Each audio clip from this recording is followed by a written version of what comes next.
Chers bien-aimés en Allah, Allah dit dans la sourate Al-Baqarah 2, versets 154, 155, 156, « Nous vous testerons par un peu de peur, de faim, de perte d'argent, de vie, de récolte. Annonce alors la bonne nouvelle aux patients. Ceux qui, quand un malheur les atteint, disent « Nous sommes à Allah et à lui nous reviendrons ». Ceux-là bénéficient des prières et d'une miséricorde de la part de leur Seigneur, et ceux-là sont les guidés. Il dit dans la même sourate, verset 214, « Peut-être qu'une chose vous répugne alors qu'elle est un bien pour vous, et peut-être que vous en aimez une autre alors qu'elle est mauvaise pour vous. Allah sait et vous ne savez pas. » Il dit dans la sourate Al-Mulk 57, versets 1 et 2, « Et béni celui qui a dans sa main la royauté, et il peut tout. Celui qui a créé la mort et la vie pour vous tester. Qui de vous agira le mieux? C'est lui le glorieux et le pardonneur. » Il dit enfin dans sourate An-Nur 24, verset 11, « Ne pensez pas que c'est un mal pour vous, mais c'est un bien pour vous. » J'ai introduit par ces versets car l'humanité vit aujourd'hui une énorme épreuve et une épidémie mortelle.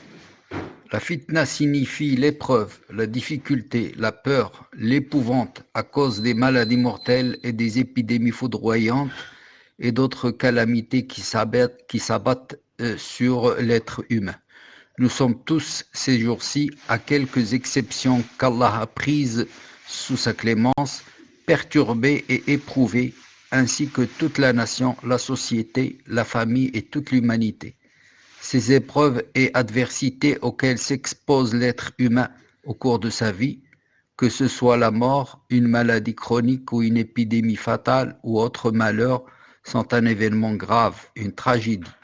La seule solution est d'accepter la décision d'Allah sans négliger la prévention en utilisant tous les moyens possibles pour se prémunir.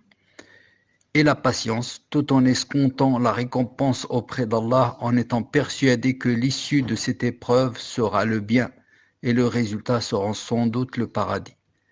Un sage a dit, sans les épreuves, nous serions en faillite le jour du jugement dernier. Chers auditeurs, parfois l'être humain est très durement éprouvé, comme le monde l'est aujourd'hui par cette pandémie mortelle et très contagieuse, le Covid-19, qui a fauché des milliers de vies. Mais cette calamité peut porter en elle le salut et l'épreuve qu'elle fait supporter, peut être la source d'un bien immense. Allah peut ainsi élever son adorateur vers lui et le guider vers sa proximité en lui facilitant plus de dévotion et de soumission. Il ouvre son cœur au chemin de la foi et le comble de dons divins. Les bienfaits de l'épreuve deviennent supérieurs à sa douleur. Le malheur se transforme alors en cadeau providentiel et en présent insoupçonné. Ceci fait partie de la compassion d'Allah pour ses adorateurs et son éducation plus clémente que celle que prodigue le père à son enfant. Il est certes l'allié des croyants. Ô gens, sachez que parmi les avantages des épreuves, des catastrophes, des maladies, des épidémies, nous allons en citer 7. Premièrement, parmi les avantages des épreuves, il y a le pardon des péchés et leur effacement. Le prophète sallallahu alayhi wa sallam dit dans un hadith rapporté par Sa'd ibn Waqqas, l'épreuve ne cesse de persister sur le croyant dans sa personne, son bien, ses enfants, jusqu'à ce qu'il rencontre Allah sans aucun péché. Hadith rapporté par Ahmed et At-Tirmidhi. Deuxième avantage, nous rappeler de la puissance d'Allah, la gloire de sa seigneurie et notre faiblesse et humilité. En effet, Allah éprouve qui il veut, quand il veut, où il veut et comme il veut. Il dit dans le Coran, il ne lui est point demandé de compte sur ce qu'il fait, et à eux, il est demandé des comptes. Sourate 21, verset 23. La grande récompense et l'immense rétribution de la patience après une épreuve, la patience est l'acceptation du destin bien qu'ils soient amers, ont pour résultat le dédommagement infini. Allah dit, les patients reçoivent leur rétribution sans compter, ou sans qu'on leur demande de compte. Sourate 39, verset 11. L'être humain, devant les épreuves et les malheurs, ne peut qu'accepter et patienter. Un sage a dit, la solution quand il n'y en a pas est la patience. Celui qui ne patiente pas comme un noble se comporte comme du bétail.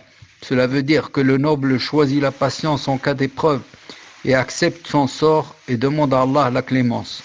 Celui qui refuse son sort et se révolte contre le dessein d'Allah multiplie son malheur par deux.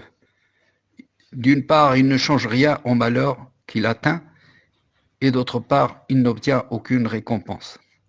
La distinction entre les amis et les ennemis, c'est le quatrième avantage. Un poète a dit que Dieu récompense les difficultés. Elles m'ont permis de distinguer mes amis de mes ennemis.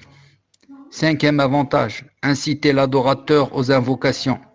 Les épreuves amènent très souvent l'adorateur à plus d'invocations. Et quand la porte de l'invocation est ouverte, celle de l'exaucement le devient. Allah dit, votre Seigneur a dit, invoquez-moi et je vous exaucerai. Sourate 40, verset 60. Même les polythéistes priaient Allah sincèrement en cas de malheur qui s'abattait sur eux. Quand Allah soulageait leur peine, ils revenaient à leur polythéisme. Pourtant, Allah les soulageait alors qu'ils savaient pertinemment qu'ils allaient revenir à leur état précédent. C'est dire l'importance de la sincérité et de l'humilité. L'épreuve et le test est un moyen de rappel lorsque les gens sont en état de distraction et d'oubli. L'adorateur se presse alors vers le retour à son Seigneur et se consacre à l'évocation de son nom et à la dévotion.